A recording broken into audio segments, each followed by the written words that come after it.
आता येतंय ऐकून त्यांना.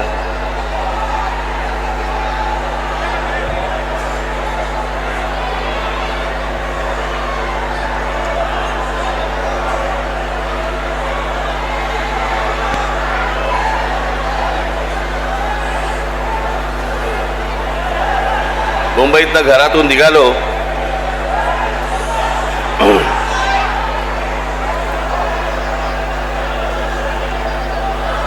आणि इथे पोहोचायला जवळपास मला 2 तास लागले. अरे घोडे बिडे आणू नका रे तुम्ही तिथे, घेऊन जा पहिले त्याला बाहेर बाहेर घेऊन जा त्याला विचारायला. इथे मी काय बोलतोय माणसांना नाही समजत, घोड्यानं कडून समजणार.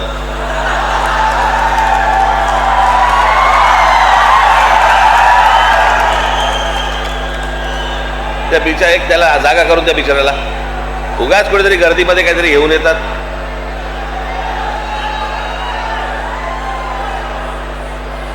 जा त्याला घेऊन जा व्यवस्थित नीट, त्याला जागा करून द्या रे.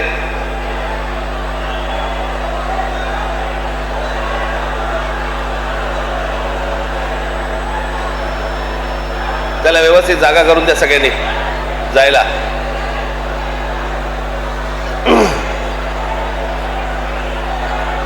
कमाल आहे इथे, म्हणजे माणसांना उभं राहणं जागा नाही, घोडे घेऊन येते. तो मुलगा उतरला का त्याच्यावरनं, का तोही गेला? तुलाच पकडलं होतं का पोलिसांनी?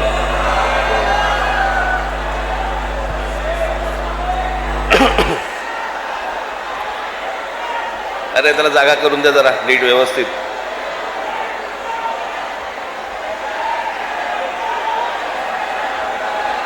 कशाला प्राण्यांवरती अत्याचार करताय?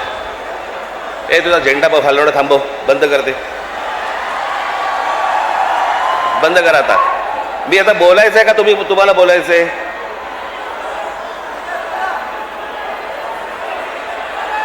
अरे हे बघा, हे कोण आहेत आता? बसा ना आता शांत.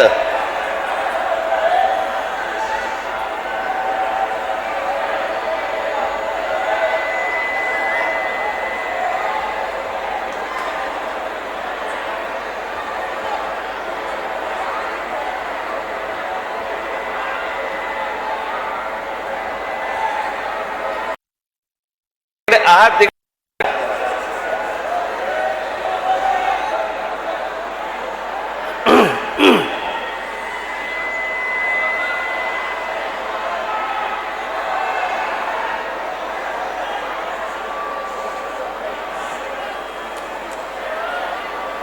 मला मुंबईवरनं इथे यायला जवळपास आता 2 तास लागले.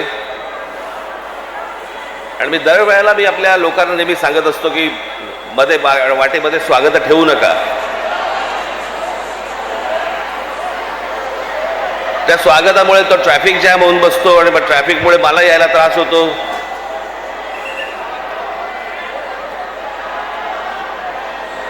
आज इकडे मीरा भाईंदरला मी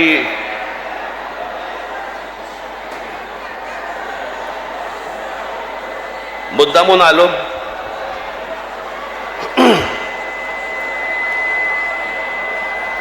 त्या दिवशी तो जो घडलेला प्रसंग होता इथला, काय चाललंय काय रे इथे? काय चाललंय तुमचं?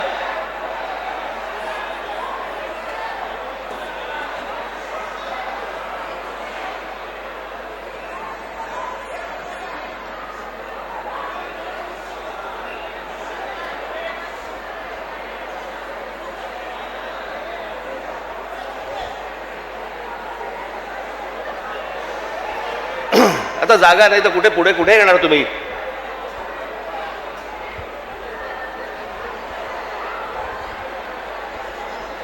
त्या दिवशी इथे जो काही प्रसंग घडला, त्या काय कोणत्या मिठाईवाल्याचा काहीतरी झाला तो भाग, आता कानावरती जर मराठी समजत नसेल तर कानाखाली बसणारच मराठी.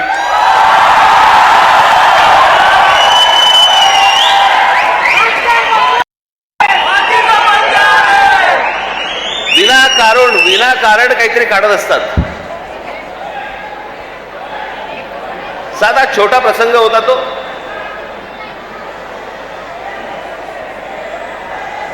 मोर्चासाठी म्हणून तिकडे जे कोणी माझे मराठी सैनिक होते पाणी प्यायला गेले तर तो माणसाने विचारलं कशासाठी मोर्चा काढताय, तरी सांगितलं हिंदी सक्तीचं केलं म्हणून.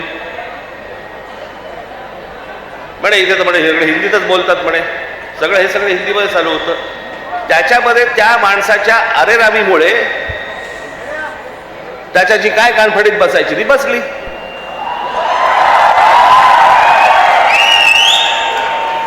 मग लगेच इकडच्या सगळ्या व्यापाऱ्यांनी बंद पुकारला. तुमच्या मारली होती, अजून नाही मारली आहे.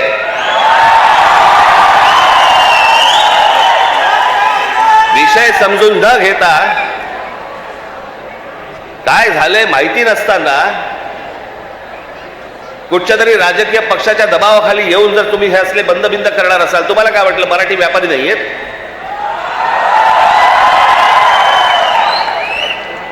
दुकान बंद करून किती काळ राहणार आहात? शेवटी आम्ही काहीतरी घेतलं तरच दुकान चालणार ना. महाराष्ट्रामध्ये राहताय, शांतपणे राहा, मराठी शिका. आमचं काही वावडं नाहीये, तुमच्याशी काही भांडण नाहीये. पण मस्त तर महाराष्ट्राचा सरकार बसणार म्हणजे बसणार, एवढं लक्षात ठेवा.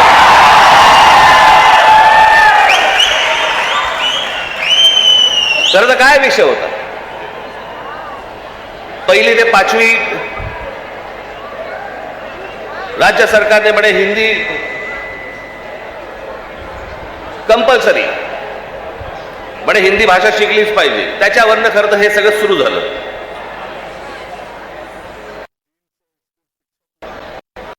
काल आमचे ते मुख्यमंत्री महाराष्ट्र राज्याचे देवेंद्र फडणवीस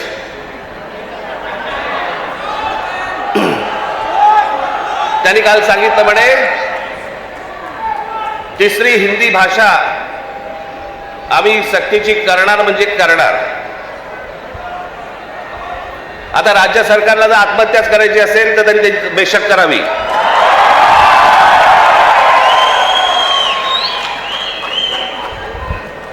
त्या दिवशीच्या मोर्चाच्या फक्त धसक्याने निर्णय मागे घ्यायला लागला होता.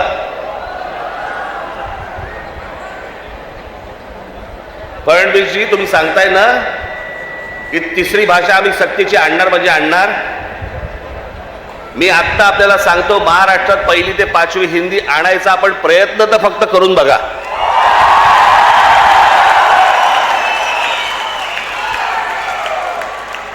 दुकानं नाही, शाळाही बंद करीन.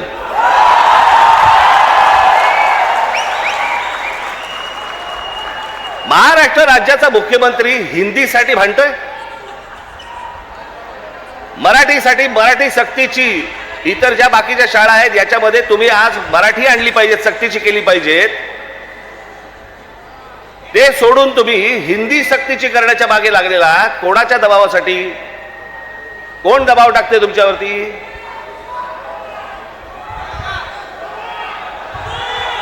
हे केंद्रामधलं हे केंद्राचं पूर्वीपासूनच आहे, काँग्रेस असल्यापासूनच आहे हे सगळं.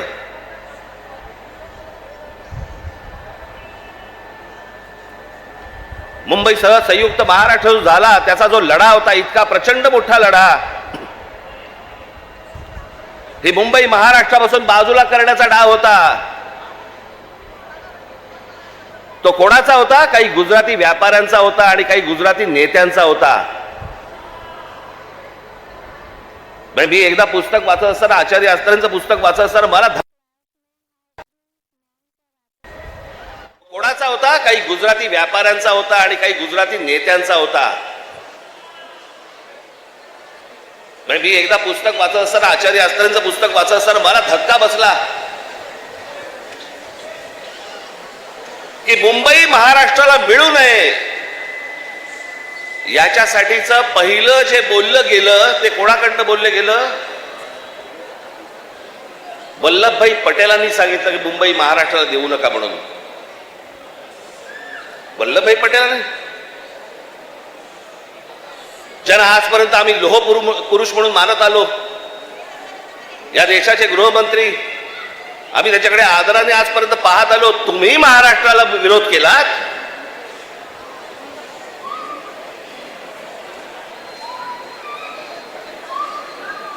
ज्या ज्या वेळेला महाराष्ट्रामध्ये आंदोलन झाली आहेत त्या त्यावेळेला हे मोरारजी देसाई गोळीबार करून लोकांनी ठार मारले होते, मराठी माणसाला ठार मारले होते इथे महाराष्ट्रात. गेले अनेक वर्षांचा ह्यांचा मुंबईवरचा डोळा आहे, अनेक वर्षांचा.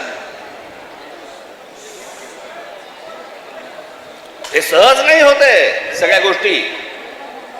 मी त्या दिवशीच्या माझ्या भाषणामध्ये मी म्हटलं ना, हे चाचपडून बघतायत, तुम्हाला चाचपडून तपासून बघतायत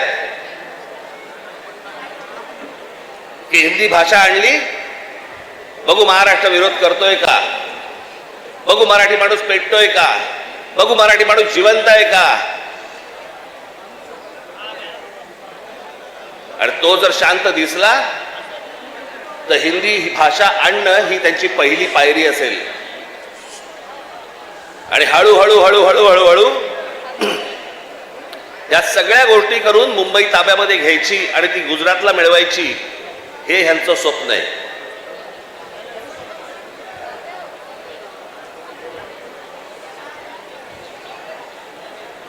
खरं तर बाकीच्यांचा विषय येतो कुठे मला कळतच नाही. विषय भाषेचा आहे. एक जगातलं सत्य मी प्रत्येक वेळेला सांगत आलो, जगातलं सत्य, तुमची भाषा मेली आणि पायाखालची जमीन गेली की तुम्ही कोणीही नसता जगामध्ये, तुम्हाला काही अर्थ नाही. तुम्हाला कोणीही विचारणार नाही. तुमची भाषा टिकवणं महत्वाचं आहे, तुमची जमीन राखणं महत्वाचं आहे. पण हे फक्त मुंबई महाराष्ट्रात खास करून मुंबईत काही गोष्ट झाली की ती देशभर चालू ठेवतात हे हिंदी चॅनलवाले. हे कसले हिंदी चॅनलवाले?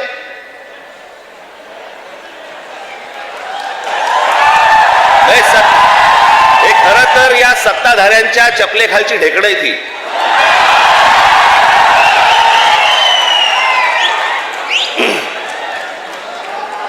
आता बघा, थोड्या वेळात बघा सुरू करतील, राज ठाकरेने उगला जहर.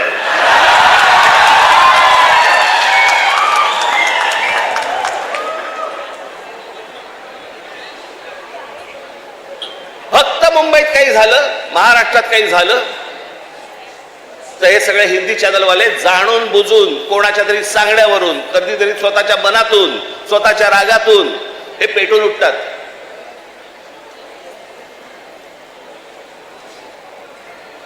माझ्या बिहार मधले जे काही लोक आहेत, माझं त्यांनाही विचारणं आहे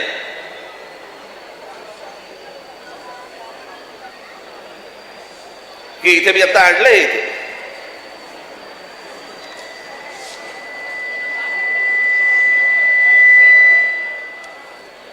28 सप्टेंबर 2018, ऐका नीट मी काय बोलतोय. 28 सप्टेंबर 2018 धुंदार, हिम्मतनगर जवळ, जिल्हा साबरकांठा, गुजरात, 14 महिन्याच्या एका मुलीवरती बलात्कार झाला.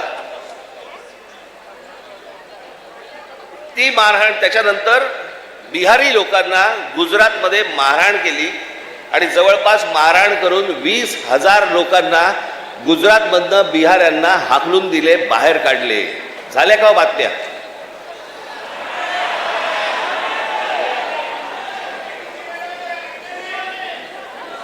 कुठेही बातम्या तुम्हाला दिसणार नाहीत. हा माणूस त्याच्यानंतर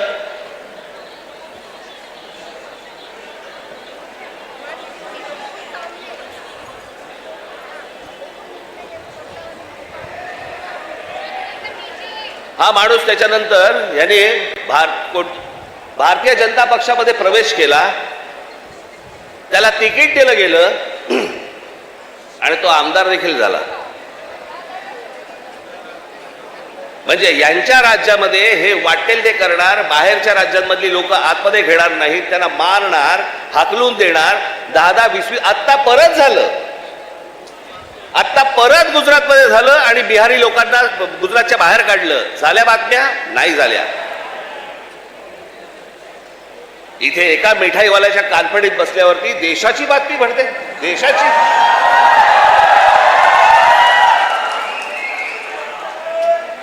देशामध्ये चित्र असं रंगवलं जातं की बघा मुंबईमध्ये महाराष्ट्रामध्ये अमराठी लोकांना कसे मारतायत.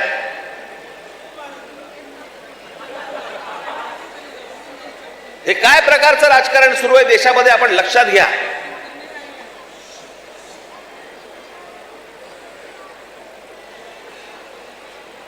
कसली कोणती हिंदी घेऊन बसलो आपण ज्याला साधा 200 वर्षाचा इतिहास आहे. 200 वर्ष.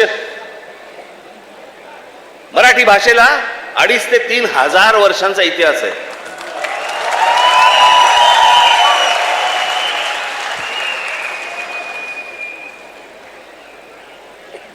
मराठी भाषेला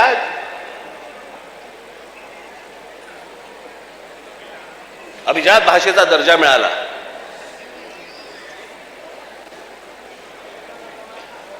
या शिवतीर्थावरती इथे मुंबईला पंतप्रधान नरेंद्र मोदींच्या समोर मी त्यांना सांगितलं होतं माझ्या फक्त 5 गोष्टी आहेत, 5 अटी आहेत गोष्टी.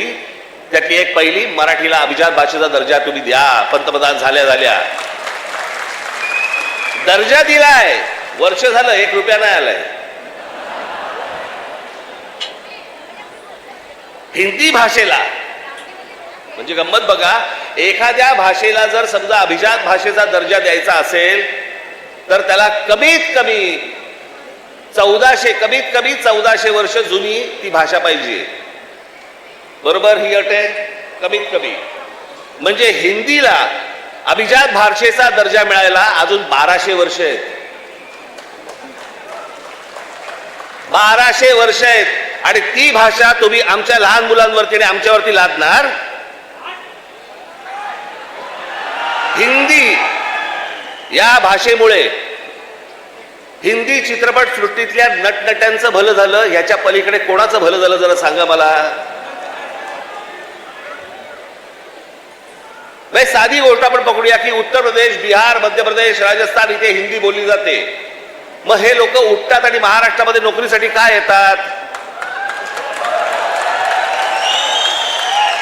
जर हिंदी भाषेमुळे जर तुमचंच भलं झालं नसेल आणि तुमचीच राज्य मोठी झाली नसतील आणि तुम्हाला जर दुसऱ्या प्रदेशामध्ये जाऊन जर समजा तिकडे येऊन नोकऱ्या कराव्या लागत असतील, नोकऱ्या मागाव्या लागत असतील, गुजरात सारख्या राज्यामध्ये जाऊन तिकडे जर समजा तुम्हाला मार खावा लागत असेल, हिंदीने काय भलं केलं तुमचं? कोणती भाषा घेऊन बसलोय आपण? आणि त्या भाषेसाठी म्हणून महाराष्ट्राचा मुख्यमंत्री पेटलाय. मला कारणच नाही कळलं.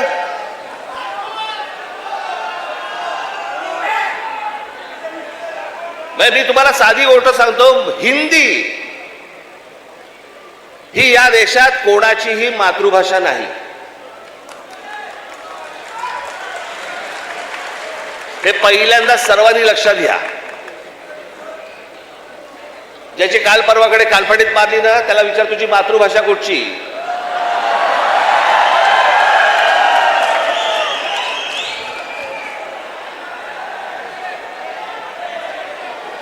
अहो, हिंदी ही इकडच्या तिकडच्या सगळ्या कडबोळ्यातनं तयार झालेली 100-200 वर्षापूर्वीची भाषा.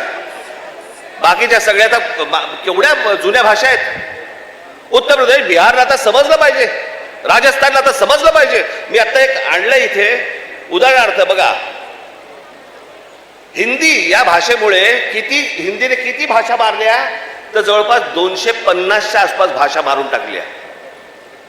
त्याच्यामध्ये कांगरी, गडवाली, कुमाऊनी, अवधी, हरियाणवी, ब्रज, भोजपुरी, मगधी, बाघेली, छत्तीसगडी, बुंदेली, माळवी, दिल्ली, नागरी, बागरी, मारवाडी अशा अनेक भाषा आहेत.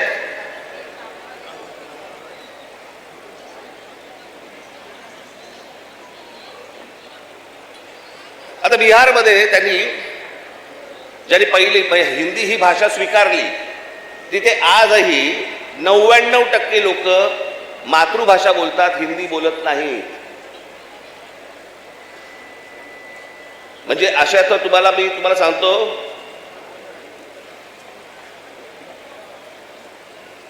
हनुमान चालीसा आहे ना, हनुमान चालीसा, ज्याला तुम्ही हिंदी म्हणता ते अवधी आहे, हिंदी नाही.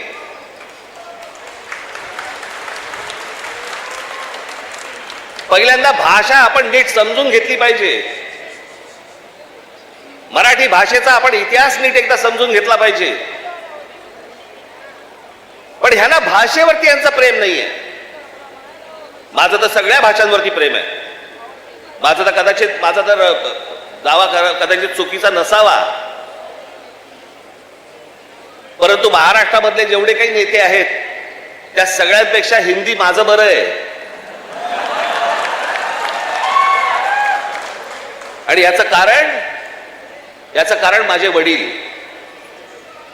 माझ्या वडिलांना व्याकरणासकट उत्तम मराठी तर येतच होतं, उत्तम इंग्रजी येत होतं, उत्तम हिंदी येत होतं, आणि माझ्या वडिलांना व्याकरणासकट उत्तम उर्दू येत होतं.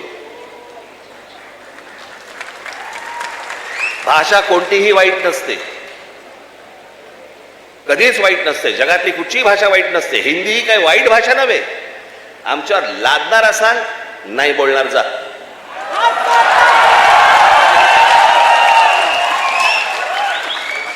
आणि लहान मुलांवरती तर नाहीच नाही.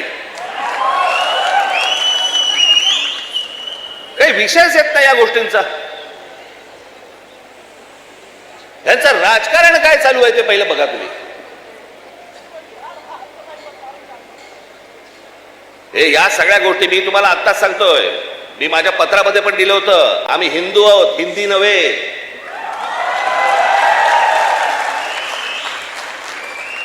पण हिंदुत्वाच्या बुरख्या खालून जर समजा तुम्ही माझी मराठी संपवायला येणार असाल, माझ्यासारखा कडवट मराठी तुम्हाला सापडणार पण नाही.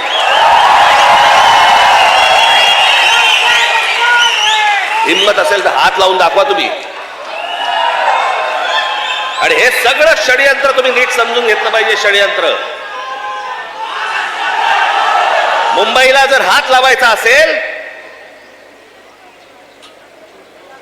तर ह्या ठिकाणचे सगळ्या मीरा भाईंदर पासून तिथे पालघर पर्यंतच्या सगळ्या जेवढ्या मतदारसंघ आहेत, हे मतदारसंघ ह्यांना अमराठी लोकांचे करायचे आहेत.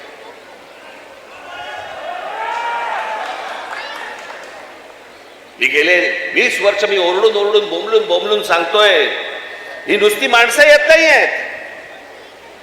हे नुसते इमारतींमध्ये माणसं येत नाही आहेत. इमारती उभ्या राहतात आणि बाहेरची माणसं येत आहेत. इमारती उभ्या राहतात आणि बाहेरची माणसं येत आहेत. नुसती माणसं नाही येत आहेत, हे मतदारसंघ बनवत आहेत. हे मतदारसंघ बनवून तुम्हाला हटवणार, तुम्हाला लांब लांब फेकून देणार. उद्या हे काय सांगणार, अरे बघा ना, आमचाच खासदार, आमचेच आमदार, आमचेच नगरसेवक, आमचाच महापौर. असं करून हे मुंबईपर्यंत पोहोचणार. आणि हा अख्खाच्या अख्खा पट्टा हा सगळा गुजरातला मिळवण्यासाठीचे सगळे खटाटोप सुरू आहेत. हे आज नाही, हे पूर्वीपासून सुरू आहेत. पूर्वी त्यांनी तर जाहीररित्या सांगितलं होतं, पण आता कसं आहे, आता हे लपून छपून हळूवार पद्धतीने या सगळ्या गोष्टी सुरू आहेत. हे काय षडयंत्र हे आपण नीट ओळखा, हे समजून घ्या. हा सहज आलेला माज नाही. हे ज्या तुमच्या अंगावरती येतात आणि तुम्हाला सांगतात नाही मराठी नाही बोलणार, आम्ही नाही बोलेंगे, हा जो माज आहे ना, हा माज तिथून आलेला आहे. तिथून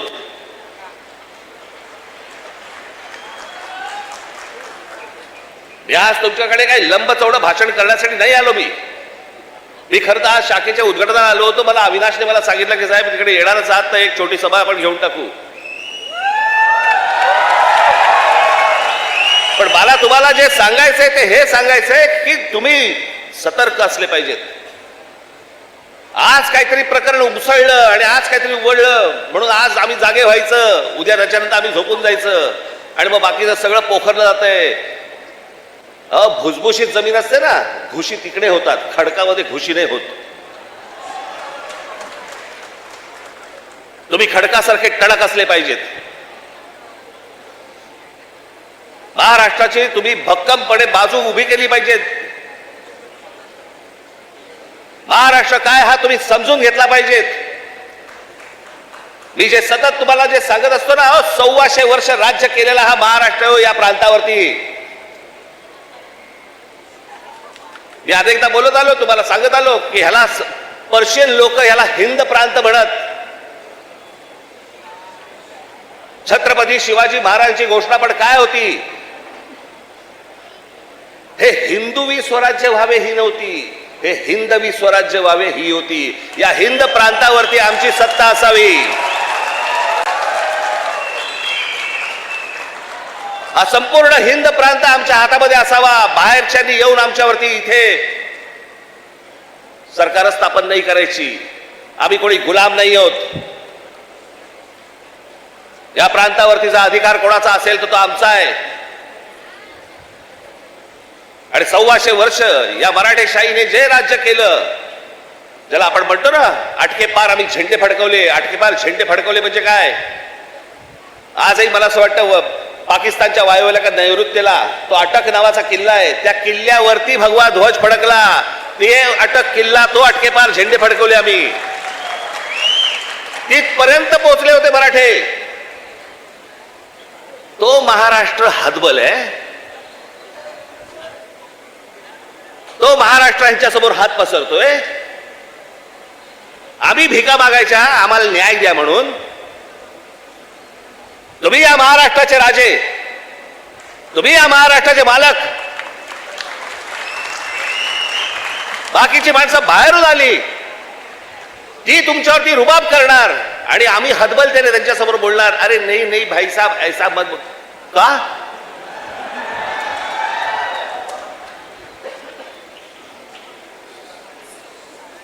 स्वतःहून काही करायची आपल्याला गरज नाहीये. पण जर अशा प्रकारे मास्क घेऊन जर समजा कोणी अंगावरती आला, ठेचायचा म्हणजे ठेचायचाच.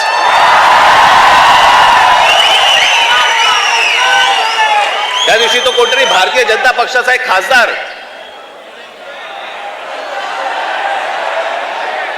कोणतरी दुबे नावाचा कसा काय बोलला, मराठी लोगों को हम यहां पे पटक पटक के मारेंगे. झाली का केस त्याच्यावरती? हिंदी चॅनल वाल्यांनी दाखवलं का? पुढे चालवलं का? काही नाही. बघा कसं असतात, कसे असतात ते बघा. तू आम्हाला पटक पटक के मारणार? दुबे, दुबेलाच मी सांगतो, दुबे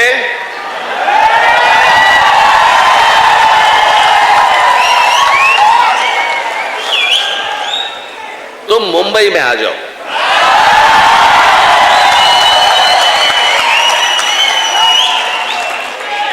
मुंबई के समुंदर में डूबे डूबे कर मारेंगे.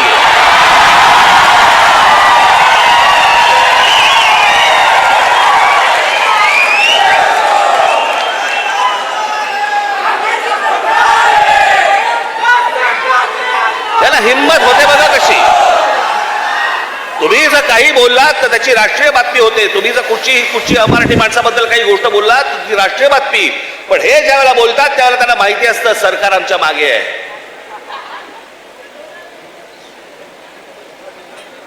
कारण सरकारच जर समजा या गोष्टी इथे लादत असेल तर या लोकांची हिंमत तर वाढणारच आहे. एक गोष्ट त्या दिवशी मी सांगितली, पुन्हा एकदा सांगतो, तुमची सत्ता असेल ती लोकसभेमध्ये आणि विधान भवनामध्ये. आमची सत्ता रस्त्यावरती आहे. रस्त्यावरती काय नाही. 56 इंचाची तुम्ही पण छाती बाहेर काढून फिरा. हा महाराष्ट्र आहे, तुमच्या बापाचा महाराष्ट्र आहे. परत कोणी जर महाराष्ट्रामध्ये वेडं वाकडं वागायचा प्रयत्न केला, माझा महाराष्ट्र सैनिक त्याचा गाल आणि त्याचा हात या सगळ्या गोष्टींची युती झाल्याशिवाय राहणार नाही.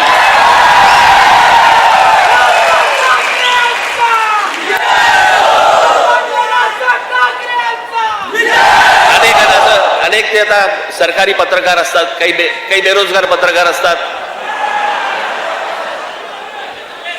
आणि मग ते बेरोजगार पत्रकार कुठच्याही युट्यूब चॅनल बिनल वरती जातात आणि म्हणतात की तुम्हाला माहिती आहे की नाही,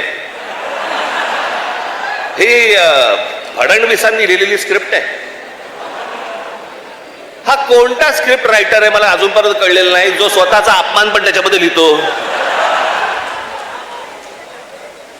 ज्याला हे सगळं मागे घ्यावं लागलं, सगळ्यांकडनं दबाव आल्यानंतर मी हे दोन्ही GR मागे घेत आहे, हे स्क्रिप्ट रायटर लिहू शकतो.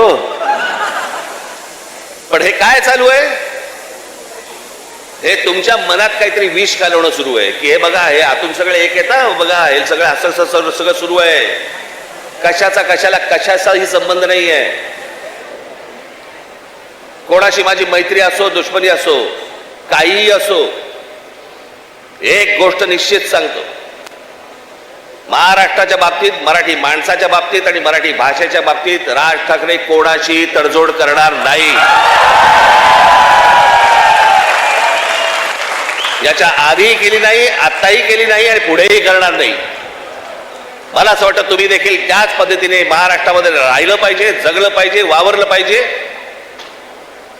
आणि जे कोणी इथे राहत असतील मराठी लोक, मी त्याशी माझ्या एका मित्राचा दाखला दिला होता, बाकीच्यांनी देखील लवकरात लवकर मराठी शिकण्याचा आपण प्रयत्न करावा. आम्ही तुमच्याशी मराठीत बोलू. तुम्हाला सर्वांना माझं तुम्हाला सांगणं आहे, ज्या ज्या ठिकाणी जाल, दुकानात गेलात, बसमध्ये गेलात, ट्रेनमध्ये गेलात, टॅक्सीत बसलात, कुठेही गेलात, जास्तीत जास्त प्रमाणात म्हणण्यापेक्षा कायमस्वरूपी तुम्ही समोरच्याशी मराठीमध्येच बोला, त्याला मराठीत बोलायला भाग पाडा. आता माझ्याकडे कर्नाटकातला व्हिडिओ आलाय. कर्नाटकामधले तो माणूस तिकडे त्या रिक्षावाल्याला हाकलून देतोय. बातम्या नाही होणार, कारण त्यांचे सत्ताधारी, त्यांची सरकार त्यांच्या जनतेच्या, त्यांच्या लोकांच्या खंबीरपणे पाठीशी उभे असतात. वरती कोणी येऊ अगर न येऊ, हे महाराष्ट्रात फक्त भोगत आला आणि महाराष्ट्रात फक्त भोगतोय. त्यांना काय वागायचे त्यांचं त्यांनी वागावं. पण मला तुम्हाला फक्त एवढंच सांगायचंय की तुम्ही खंबीर राहा, तुम्ही कडवट राहा. जर तुम्ही घट्ट असाल, तुम्ही जे खडकासारखे टणक असाल, कोणी आतमध्ये शिरायचा प्रयत्न करणार नाही. आजूबाजूला कोण येतंय, कोण राहतंय, कोण काय करतंय, याच्यावरती सतर्कतेने तुमचं लक्ष असलं पाहिजे. एवढीच फक्त आज विनंती करण्यासाठी म्हणून मी आज आपल्यासमोर इथे आलो.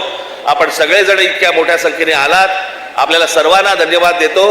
आणि फक्त एवढंच जाताना सांगेन, सतर्क राहा, सतर्क राहा, सतर्क राहा. धन्यवाद. जय हिंद, जय महाराष्ट्र.